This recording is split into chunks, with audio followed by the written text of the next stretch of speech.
Hadamang, saatnya Anda menyimak berita Bandung bersama saya Tabita Putri. Sejumlah berita menarik akan kami sajikan untuk Anda, berikut 3 berita utama hari ini.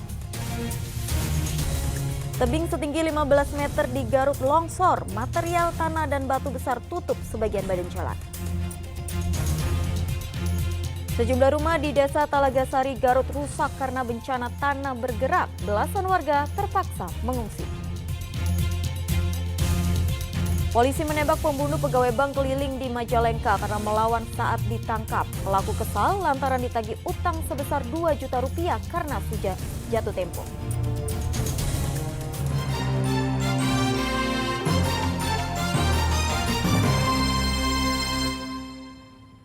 Informasi pertama, tebing setinggi 15 meter di Kabupaten Garut longsor. Material longsor berupa tanah dan bebatuan menutup setengah badan jalan. Agar lalu lintas masih bisa dilewati kendaraan, polisi berlakukan sistem satu arah. Pakan batu-batu longsoran. Hujan deras yang mengguyur Kabupaten Garut sejak Selasa sore membuat tebing setinggi 15 meter di Desa Tanjung Jaya, Kecamatan Banjarwangi longsor. Material longsor tanah bercampur batu tumpah ke jalan. Akibatnya akses jalan dari Garut Selatan menuju kota Garut terhambat lantaran setengah badan jalan tertutup material longsor. Warga dan polisi tidak bisa berbuat banyak lantaran material longsor yang menutup jalan berupa batu besar. Polisi yang berjaga di lokasi kejadian akhirnya berlakukan sistem buka tutup dan satu arah agar kendaraan bisa tetap melintas. Mereka sedang menunggu alat berat untuk menyingkirkan material longsor. Dimohon perhatian kepada seluruh pengguna jalan yang akan melintas ke wilayah Batu Tumpang untuk lebih berhati-hati lagi karena rapuhnya batu-batu di tempat longsoran yang masih berada di atas. Sedang menunggu alat berat untuk mengevakuasi batu-batu besar yang menghalangi jalan. Saat musim hujan seperti sekarang ini, pengendara yang hendak melintas di jalur rawan longsor diimbau selalu waspada, terutama saat hujan turun. Eko Setiabudi melaporkan dari Kabupaten Garut. Para pedagang pasar Cibadak mengumpulkan makanan dan pakaian untuk disumbangkan kepada korban longsor di Kampung Cibatu Hilir, Kabupaten Sukabumi. Para pedagang ingin menunjukkan kepedulian dan dukungan kepada para korban. Satu persatu para pedagang pasar Cibadak di Kabupaten Sukabumi mendatangi kantor UPT Selasa siang. Mereka menyerahkan makanan siap saji, sembako dan pakaian untuk korban longsor di Kampung Cibatu Luhur, Desa Sekarwangi. Sumbangan para pedagang akan diantarkan kepada para korban begitu semua terkumpul. Kepala UPTD Pasar Cibadak, Sun mengatakan, kepedulian para pedagang begitu tinggi untuk para korban longsor. Alhamdulillah atas kerjasama kita tim semua, apresiasi dari warga pedagang cukup antusias untuk mengantarkan barang-barang langsung ke kantor di sini dengan menyumbangkan berupa logistik, bantuan-bantuan makanan, instan, beras, minyak segala macam untuk keperluan para korban yang menghadap di sana. Bantuan diharapkan bisa meringankan beban korban tanah longsor. Asep Didi melaporkan dari Kabupaten Sukabumi. Sementara itu, Pusat Vulkanologi Mitigasi Bencana Geologi (PVMBG) memeriksa lokasi longsor yang menimbun 13 rumah di Cibatu Hilir, Kecamatan Cibadak, Kabupaten Sukabumi. Kondisi tanah labil di lereng bukit yang disulap menjadi perumahan diduga menjadi penyebab longsor.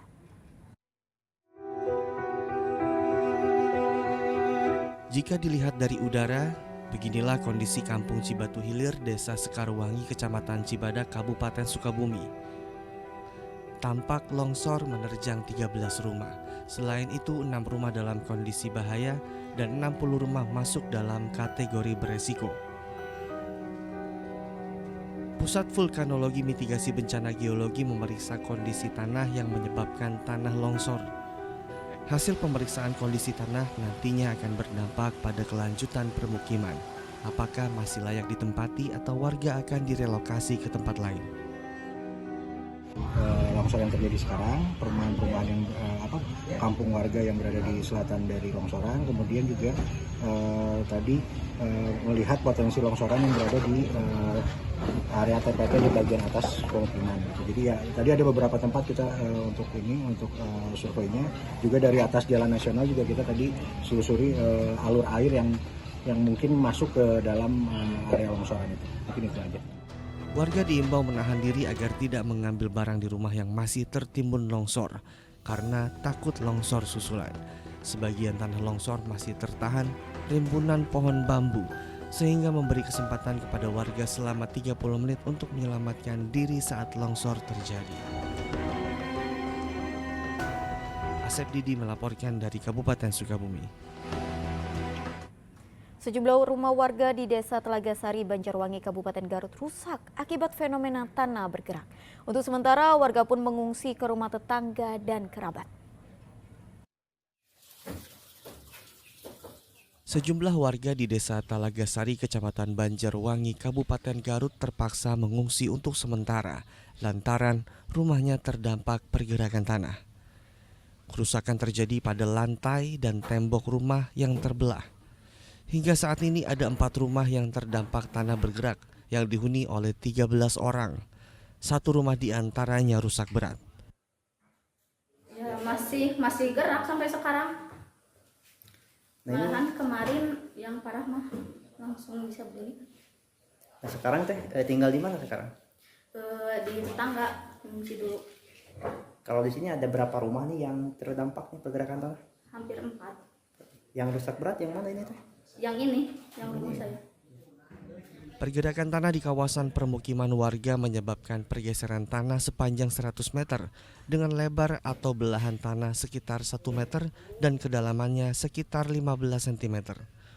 Warga diimbau waspada terhadap ancaman potensi bahaya bencana pergerakan tanah, apalagi saat ini sedang musim hujan. Eko Setiabudi melaporkan dari Kabupaten Garut. Rumah yang juga dijadikan sebagai tempat usaha bengkel di Kabupaten Indramayu ludes terbakar. Kebakaran diduga disebabkan oleh percikan api yang menyambar ke bensin. Pemilik syok dan nyaris pingsan saat mengetahui tempat tinggalnya terbakar. Rumah sekaligus bengkel di Jalan Pahlawan, Kecamatan Indramayu, Kabupaten Indramayu terbakar pada Selasa malam. Api yang terus membesar menghanguskan bangunan beserta isinya. Pemilik rumah syok dan hampir pingsan saat mengetahui tempat tinggalnya terbakar. Pemadam kebakaran yang tiba di lokasi langsung menyemprotkan air ke area yang terbakar. Upaya pemadaman juga dibantu oleh warga sekitar. Setelah berjibaku selama 1 jam, api akhirnya bisa dijinakan.